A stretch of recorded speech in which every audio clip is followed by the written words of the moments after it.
Putting his stamp on the Brisbane Lions, ladies and gentlemen, the senior coach, Chris Fagan.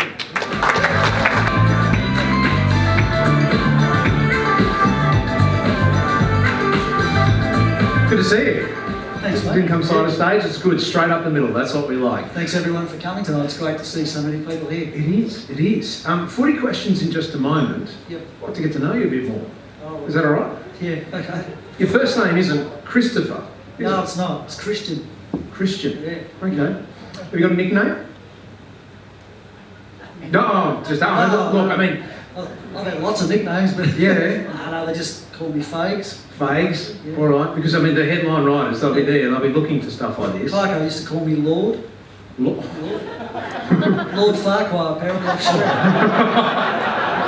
Farquhar, Shrek. It's better than being called Shrek. Now you're a Tassie boy, right? So from Queenstown, is that right? Is that what it's called? Yeah, yes, born in Queenstown, lived there until I was 15, finished high school there. For those of you who have been to Tasmania, there's not many trees in Queenstown. The pollution from the copper mine killed all those off, and the football oval is actually made from gravel. So, because it rains so much, turf doesn't last very long. So, Made from gravel. yeah. Have you got skin left on your elbows and knees at all? Ah, no, you just learn not to fall over. There you go. What about that? School of Hard Knocks. Now, you're renowned, so I'm led to believe, for taking over the music in the gym. What's on your playlist? When you get in there, what do you hit play on? Oh, 70s, 80s sort of music that Really? most of the players haven't heard. I actually haven't done that since I've been at Brisbane. That was a Hawthorn thing. It's all right, but we're trying to get like to know you. music, like Yeah. music. Such as artists, because it tells a lot about a person, the type of music they listen to. Gee, bit of Fleetwood Mac, Nice. Rolling Stones. Oh, how good. How good. You just show my age, really, isn't it? Oh, really? I like Fleetwood Mac and Rolling Stones. That's good. You're a teacher by trade, aren't you? Or profession? Yeah, that's right. Started teaching back in 1983, 84. Mm-hmm. So did that for a long time, and then finally sort of realised my ambition to work full time in footy. Got the job as the coach of the Tassie Mariners in the TAC Cup back in 1995, and been full time in football ever since. Wasn't long before they came knocking from across the Bass Strait, was it? I had 3 years doing that job, and was sort of lucky enough that Neil Danaher took a bit of a liking to me and gave me a role as the reserves and development coach at Melbourne at the end of 1997, and spent 10 great years with the Demons and him, and then moved across to Hawthorn. All right, now here at the Lions. He's still on Twitter? No, Good. as soon as I got the coaching job, Steele took me off Twitter. No, fair call, fair call. All right, footy. Relationships are more important than tactics. They're your words.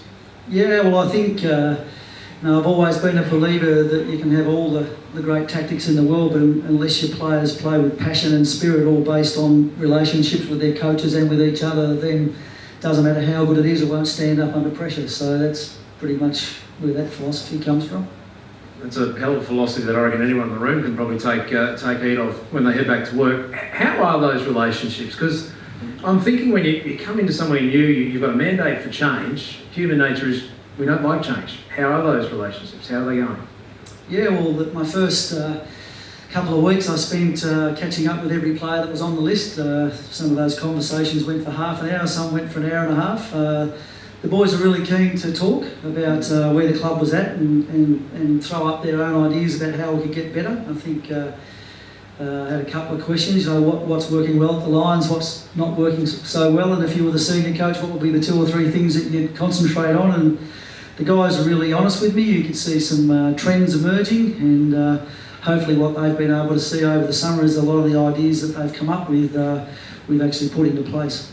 That's good, buying in. 10 new players, the youngest list in the competition. Many people might run from that. You ran towards it.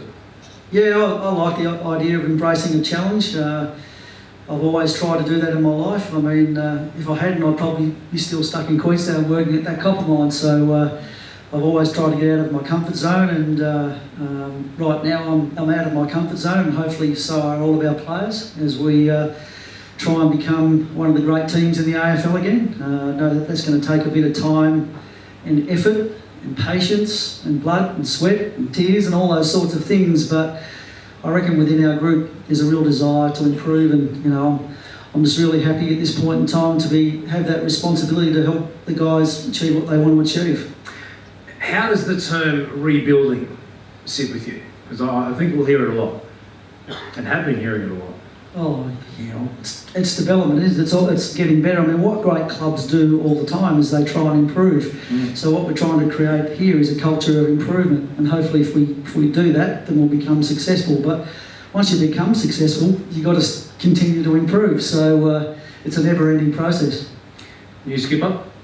Yeah, it was a difficult decision.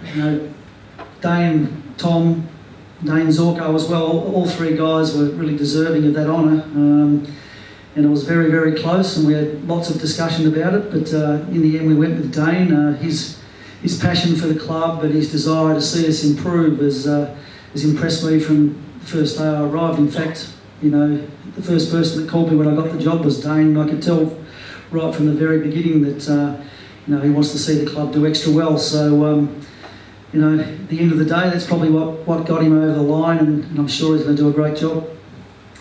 All right, pre-season, when I asked Daniel Rich this question, fans see a win and 2 losses. What does the coach see? We sort of don't count it in wins and losses. We're just looking at the little things, the habits of our players, the compliance to game plan, players improving, developing in their roles, all of those sorts of things, because we know if we get enough of that sort of stuff right, the W's come. It's been a great JLT series. We've played 3 good sides in Gold Coast, Western Bulldogs and Adelaide, so we've given ourselves a good test. And the good part about playing against them is you actually learn from playing them as well, some of the things that they do. And every time we play, we have a look and say, well, what do we learn that can make us better from that team? And as well as obviously look at our own systems and processes. So it's been invaluable. All right, round 1, we'll be on the Gold Coast against the Suns. So, how's everyone? We had a lot of guys coming back from injury. Is everyone available for round 1? Yeah, we'll have reasonably close to a full list. There might be 4 or 5 players not available. It's much better than what it was when we first started. I think my first day at the club there were 18 guys in rehab, so our medical and fitness staff have done a magnificent job to get those guys fit.